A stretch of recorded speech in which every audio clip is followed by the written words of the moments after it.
오늘의 전국 키워드로 짚어보겠습니다. 네, 김병민 국민의힘 최고위원 그리고 최진봉 성공회대 교수 두 분 나오셨습니다. 안녕하십니까? 어서 오세요. 안녕하세요. 자, 오늘 첫 번째 키워드는 뭡니까? 민감한 현안부터 얘기를 해보겠습니다. 보여주시죠.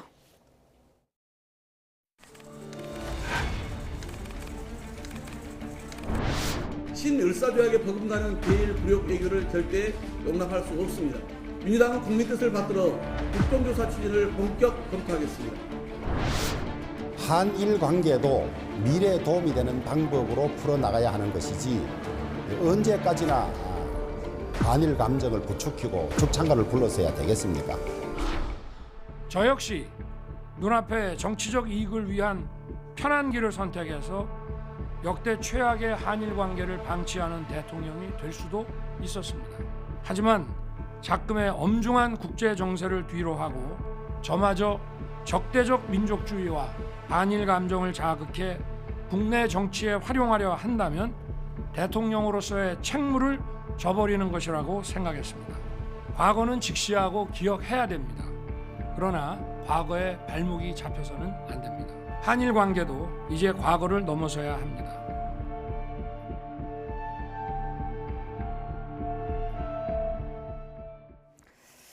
네, 이제 과거를 넘어서야 한다. 윤석열 대통령이 국무회의 모두 발언 25분이었습니다. 사실상 기자회견 형식이라고 해도 무방할 것 같은데요. 그만큼 이것이 여론의 중요한 이슈다. 그렇게 본 거겠죠? 네, 지난주에 한일 정상회담을 갖고 돌아왔고 여기에 대한 진정성 있는 소통이 좀 이뤄지길 기대했지만 야당으로부터 돌아오게 됐던 얘기는 보시는 바와 같이 매국이라든지 정말 입에 담기 어려울 정도의 얘기를 쏟아내기 시작하면서 이 정상 외교를 깎아내리는 모습들이 상당히 많았습니다. 왜 윤석열 대통령이 이 담대한 결단이라고 일부 표현도 있었습니다만은 이러한 정상회담을 통해서 미래지향적 관계로 나아갈 수밖에 없었는지를 아마 어제 국무회의 모두 발언을 통해서 많은 국민들께 직접 설명하고 이해를 구하고 싶었던 측면들이 있었던 것 같고요.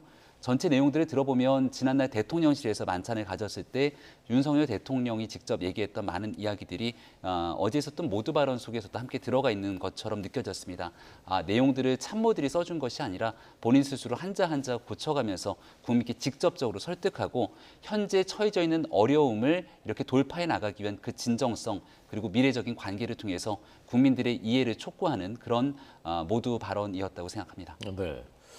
총력전을 지금 국민들을 대해서 여론전 하고 있다는 인상인데 어떻게 들으셨습니까? 그러니까 지금 말씀하신 그대로요. 총력전을 펼치고 있다고 보여지고요. 다만 저는 이제 길어졌잖아요. 23분, 30분 얘기도 하셨는데 예. 전 연설 내용만 보면 그런데 구구절절 여러 가지 설명을 한 거죠. 사실은 설득이 어렵다는 걸 본인도 잘 아시는 것 같아요. 그러다 보니까 말이 길어졌다고 저는 보고요. 결단이라고 하면 사실은 짧게 굵게 본인의 생각을 전달하고 끝내야 되는데 그게 아니라 구구절절 여러 가지 얘기했단 말은 그만큼 국민들이 이 문제에 상당히 심각하게 보고 있고 여론이 좋지 않다는 걸 인식했다고 저는 보여지거든요. 근데 다만 저는 이런 생각이 들었어요. 미래로 가자 얘기를 자꾸 하시는데 미래로 가야죠, 물론. 네. 근데 과거에 대해서 정리가 안 된 상태에서 미래로 갈 수 있는 건 아닙니다. 현재와 미래가 어디가 중요하냐고 얘기하시는데요. 현재는 과거에 기반해서 만들어진 게 현재고요. 그 현재에 기반해서 미래를 생각하는 겁니다. 현재와 과거의 문제가 완전히 해결이 안 되는데 특히 이렇게 피해자와 가해자가 존재하는 상황에서는 피해자들의 어떤 분노나 아니면 원한이나 이런 부분이 해결되지 않은 상태에서 무작정 덮고 미래로 가자고 하는 것은 저는 설득력이 떨어질 거라고 봅니다. 특히 피해를 당한 강제 노동에 실제 당했던 생존자 피해자분들 같은 경우에는 동량처럼 주는 돈 받지 않겠다고 얘기하면서 일본에 사과를 요구하고 있지 않습니까? 그런 부분이 해결이 안 됐는데 미래로 가자고 무작정 얘기하는 것은 그분들의 상처에 소금을 뿌리는 행동이고요. 국민들도 일본이 자꾸 독도도 그렇지만 강제징용 문제나 위안부 할머니 문제에 대해서 인정을 안 하는 그런 모습. 최근에 이런 논의가 되고 있는 상황에서 일본 외무상도 뭐라 그랬습니까? 강제징용은 없다라고 얘기했습니다. 그런 태도를 보이고 있는 일본에 대해서 국민은 화가 나 있는 겁니다.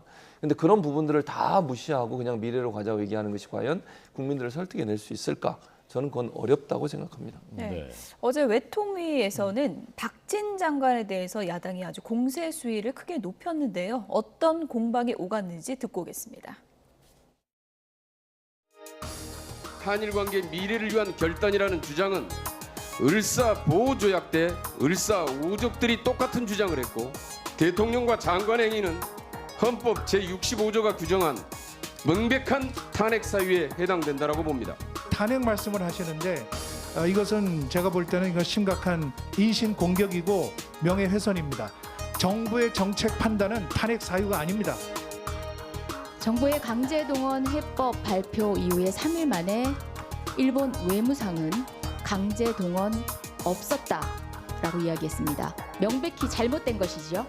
네, 그래서 명백히 잘못된 것이죠. 외교 채널을 통해서 항의하고 유감 표시를 했습니다. 어떤 답변을 들었습니까? 답변 내용은 구체적으로 말씀드릴 수 없습니다만 구체적으로 일본의 말씀해 국내 주시죠. 정치적인 상황도 관련이 있다고 생각합니다. 이것은 역사 이제 인식은 동일하게 하고 있었습니까? 강제 노동에 관한 조약상 강제 노동은 없었다. 이렇게 얘기한 걸로 제가 알고 있는데요. 그것은 정말 대단히 좁은 일본 나름대로의 법률적인 생각일지 모르지만 한국으로서는 그것을 절대 이해할 수도 없고 받아들일 수도 없다. 네, 공세 수위를 높이고 있는 민주당의 모습 보셨습니다. 이건 최진봉 교수님께 질문을 드려야 될 것 같은데요. 탄핵 사유다 이렇게 얘기를 했거든요. 어떤 부분 때문에 그런 건가요? 그러니까 탄핵 사유라고 하는 것은 국가, 예를 들면 우리 국민, 국가를 보호해야 되고 책임져야 될 대통령의 업무를 제대로 못했다고 하는 부분인 것 같아요. 예. 독도 문제가 이제 물론 대통령실은 독도 문제가 나오지 않았다고 지금 공식적으로 부인하고 있기 때문에 이건 사실관계는 모르겠어요. 그러나 일본의 언론에서 그런 보도를 했는데 그 문제에 대해서 가만히 듣고만 있었다면 그거는 우리 국토를 수호해야 될 대통령의 역할을 방기한 거라고 볼 수 있겠죠. 물론 여기서 제가 독도를 얘기를 했냐 안 했냐 이게 따질 수는 없을 것 같아요. 다만 그런 얘기가 나왔다고 하면 이건 좀 심각한 문제고요. 그 자리에서 당연히 우리나라 대통령이라면 그 문제에 대한 문제점을 지적했어야 된다 하는 부분은 분명히 말씀을 드리고 그래서 이제 그런 부분들을 아마 얘기하는 것 같아요. 그러니까 우리의 국토를 지켜야 되는 대통령으로서 역할을 제대로 못한 부분이 있지 않나 하는 부분을 민주당이 아마 지적한 걸로 저는 생각을 하고요. 그래서 이제 대통령께서 국민들이 보는 건 이런 것 같아요. 이런 여러 가지 사실은 외교라고 하는 건 어쨌든 주고받고가 이루어져야 되는 거 아니겠습니까? 우리가 뭔가를 양보하면 상대도 거기에 반응이 있어야 될 텐데 지금 대통령은 이런 표현이 맞을지 모르겠지만 끊어놓고 오신 것처럼 얘기를 하세요. 차후에 어떤 일이 일어날 거다. 근데 국민들은 지금 당장 어떤 일이 안 일어나고 일본의 태도를 보면 그럴 가능성은 그렇게 많아 보이지 않아요. 예를 들면 일본이 너무 고자세로 자기들 주장만 하고 있고 인정도 안 하려고 하고 있고 하나를 주면은 2개, 3개를 내놓으라고 하는 그런 꼴이잖아요, 지금. 이런 태도를 봤을 때 일본이 과연 나중에 그러면 물 반컵 얘기도 박진 장관이 했는데 그게 가능해질 거냐 하는 부분에 의문이 생기는 거 아니겠습니까? 이런 상황에서 우리가 무작정 모든 걸 다 양보하고 나가는 것이 과연 맞느냐? 이건 국민의 자존심의 문제고 굴욕적이라고 느낄 수밖에 없는 외교의 태도다라고 하는 비판을 면치 못한다는 거죠. 그래서 민주당 아마 이런 부분들을 강하게 지적을 하는 것 같고 앞으로도 이 문제가 제가 볼 때는 일본이 정말 성의 있게 어떤 태도를 보이지 않는 이상은요 계속 논란이 될 수밖에 없어요. 그래서 예를 들면 정부가 지금 얘기하는 것처럼 일본이 어떤 변화가 있을 거라고 하는데 거기에 대한 무슨 반응이 나오기 전까지는요 국민들의 반응은 차갑게 지금의 정부의 태도에 대해서 나올 수밖에 없다 이렇게 봅니다. 네. 김병민 최고위원님은 지금 그 야당 의원들의 질의하고요. 그다음에 이제 대통령 탄핵 사유다. 이 부분은 어떻게 생각하십니까?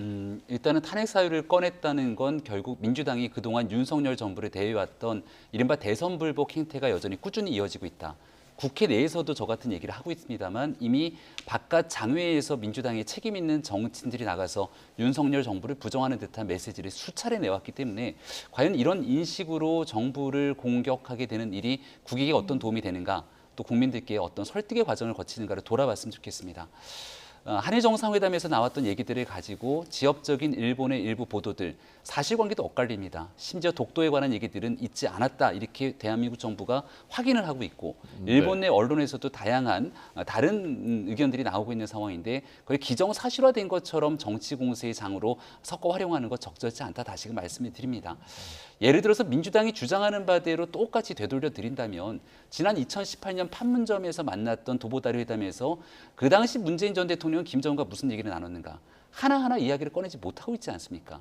외교적인 관계 속에서 나왔던 얘기들을 전부 다 하기는 어려운 측면들이 있을 것이고 그 내용들을 바탕으로 북한과 관계를 맺어서 한반도 평화가 왔다고 자평했지만 지금 우리에게 돌아오게 된 것은 바로 위에 있는 북한이 핵무기에 대한 위협과 훈련까지 나서고 있는 상황입니다. 민주당이 주장대로 탄핵 사유라면 지난 문재인 전 대통령은 이런 방식으로 탄핵이 100번은 더 됐던 것 아니겠습니까? 이렇게 정치적인 공세를 통해서 일방적인 주장을 할 것이 아니라 최진봉 교수님 말씀 주셨던 사항들처럼 강제징용 문제나 과거에 있었던 역사적 상황에서 피해자가 존재하고 여기에 대해서 일본의 사과가 다소 부족했던 측면들을 앞으로 어떻게 보완시켜 나가야 될 것인가에 대한 초점을 맞춰야 된다고 생각합니다. 일단은 12년 만에 이 단절된 셔틀 외교가 복원돼 있고 앞으로 G7 정상회의에 초대되고 그리고 기시다 총리가 방한을 하게 되는 여러 가지 일정들이 쭉 이어져 있는 만큼 이 내용들로 지금 시작돼 있는 한일 관계를 미래지향적으로 나아갈 수 있는 그 중요한 계기점 이제 우리가 어떻게 국론을 모아야 될 것인지에 대해 집중하는 것이 더 국익에 부합하다고 생각합니다. 네. 민주당의 공세도 뜨거웠지만 국민의힘의 반격도 만만치 않았는데요. 여당에서는 그럼 지난 정부에선 뭘 했냐 이렇게 또 반격을 하기도 했습니다. 들어보시죠. 이 파탄 지경을 극복하기 위해서 다시 원상회복하기 위해서 이 비방을 무릅쓰고 왜 윤석열 정부는 나서야만 했는가에 대해서 좀 반추를 해보면서 차분하게 좀 따져보고 복귀를 해보는 게 필요하지 않겠는가. 비판할 수는 있는데 좀 과하다. 이것 자체가 국론을 분열시키고 강제 동원에 대해서 노무현 정부 때부터 지금까지 6천억 이상을 정부 세금으로 이미 위로금으로 지급을 했습니다. 이게 사실상 제3자 변제 아닙니까? 네, 저 부분 이명수 의원 질의요. 노무현 정부 시절에 세금으로 위로금 주지 않았냐. 이것이 바로 사실상의 제3자 변제 아니냐. 이렇게 반문을 한 거거든요. 어떻게 보십니까? 그 부분에서 언론이 팩트 체크를 한 거 있어요. 좀 찾아보시면 될 것 같고요. 뭐라고 돼 있냐면 위로금은 정부가 일본이 전혀 보상을 하지 않고 있기 때문에 그분들이 어려움을 겪고 있잖아요. 경제적으로 어려움을 겪고 또 고령의 생활을 하시고 계시기 때문에 정부가 위로금을 지급한 거지 그것이 변제하고는 전혀 다른 문제예요. 왜냐하면 노무현 대통령과 노무현 정부에서는 끊임없이 일본에게 변제해야 된다고 주장을 했었어요. 일본의 상호가 전제된 변제가 반드시 있어야 한다고 주장을 했었기 때문에 그 위로금은 정부 차원에서 힘들게 생활하시는 그분들에 대해서 뭔가 도움을 드리기 위해서 위로금을 드린 것이지 그것이 변제, 지금의 제3자 변제와는 전혀 다른 문제다. 이거는 법적으로 대법원이 그 일본의 강제징용이 잘못됐다고 얘기를 한 것이고 또 강제로 끌려간 분들이 제대로 보상을 받지 못했기 때문에 그분들을 끌고 가서 일을 시켰던 그 기업이 직접 변제하라고 얘기한 거 아니겠습니까? 그것이 노무현 정부 때 드렸던 위로금과는 전혀 차원이 다른 문제예요. 그러니까 노무현 정부가 이걸 만약 변제금이라고 또는 위로금이 아니라 보상금이라고 드렸다면 문제가 되지만 그렇게 드리지 않았고 이거는 위로 차원에서 정부가 일본이 전혀 반응이 없기 때문에 그분들의 어려운 형편들을 돕기 위해서 위로금을 드린 것이지 이것이 지금의 윤석열 정부가 추진하고 있는 변제금과는 전혀 다른 차원의 얘기다. 그래서 국민의힘 의원들이 말씀하신 이 부분은 잘못된 얘기고요. 노무현 정부 때도 일본의 배상과 보상에 대해서 끊임없이 주장을 해왔다는 거 말씀을 드립니다. 네. 이 법적으로 변제의 개념이 그 변제 의무가 성립한 게 노무현 정부 한참 지나서 김능환 대법관의 판결 2012년이었던가요? 그때 그런 거 아닙니까? 그렇죠. 그때 이루어진 거죠. 그러니까 사실은 일본 법원에 계속 제소를 했었어요. 근데 일본 법원에서는 인정을 안 해줬거든요. 그래서 피해자들이 우리 법원에 이제 문제를 제기했었고 2심까지도 문제가 인정이 안 됐다가 대법원에 가서 전원합의체에서 인정이 된 거예요. 그러니까 유일하게 일본과 우리 법원 중에 우리나라 대법원만 인정을 한 거거든요. 그래서 변제를 하라고 나온 것이고 그러면 법에서 대법원에서 판결까지 나온 내용이면 그 법을 따르는 것이 가장 합리적입니다. 대법원이 결정한 내용을 행정부가 이래라 저래라 얘기할 수 있는 부분은 아니라고 봐요. 물론 이걸 정치적으로 풀기 위해서 어떤 노력을 하기 위해서 노력을 하는 과정에서 일본의 어떤 양보나 일본의 어떤 참여를 이끌어내는 부분에서 논의를 할 수 있다고 봅니다. 그런데 우리가 지금 하고 있는 것은 일본에 전혀 참여도 없는 상태에서 우리 기업들이 돈을 내가지고 변제를 해주겠다고 하는 것은 논리적으로도 맞지 않고 피해자들도 그걸 원하지 않고 있지 않습니까? 그걸 굳이 그렇게 밀어붙이면서까지 일본의 관계 개선이라는 명목 하나 때문에 그렇게 하는 것은 국민적 동의를 얻어내기 어렵다는 말씀을 드립니다. 네, 그거 어떻게 생각하십니까? 피해자 설득의 과정들이 있어야 된다고 생각합니다. 하지만 피해자 전체가 다 반대하는 것처럼 말씀 주셨지만 그렇지는 않다는 점, 여기에 대해서 다소 미진하더라도 제3자 변대 방식으로 과거를 딛고 미래로 나아가자는 의견도 있다는 점 다시 한번 말씀을 드립니다. 지금 지난 2018년에 있었던 대법원 판결을 통해서 사실상 대한민국 대법원 대법원은 일본에 대한 배상에 대한 의무를 책임을 얘기를 했죠. 하지만 65전에 있었던 이 한일 청구권 협정에 따라서 이 내용들에 대한 일본 내의 국내법에서는 또 다른 방식의 의견들을 채택하고 있기 때문에 이 내용들이 부딪히기 시작하면 결국 국제법으로 국제사법재판소까지 가게 될 수 있는 상황들 배제하기가 어려울 겁니다. 그토록 단칼에 잘라서 2018년에 대법원 판결을 대한민국 정부가 해결할 거였다면은 지난 문재인 정부 기간 동안 도대체 무엇을 했습니까? 강제 집행을 할 수 있었던 상황인데 안 했던 겁니까? 그런 방식이 아님을 지난 문재인 정부에 몸을 담았던 책임 있는 민주당 의원들도 충분히 알고 있을 거라 생각합니다.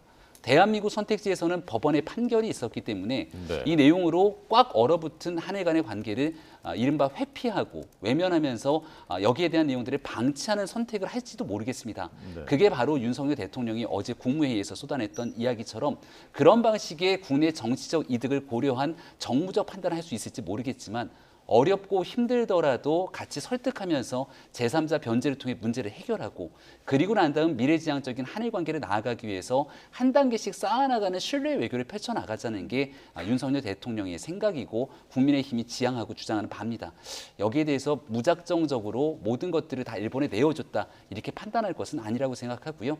신뢰에 관한 문제에서 이제 막 첫걸음을 내디딘 만큼 거기에 일본 정부도 화답하고 관련된 내용들에 대해서 추가적인 사과라든지 앞서 나간 조치들이 앞으로 기시다 총리의 답방이 있게 됐을 경우에 저는 순차적으로 이뤄질 거라고 기대합니다. 네.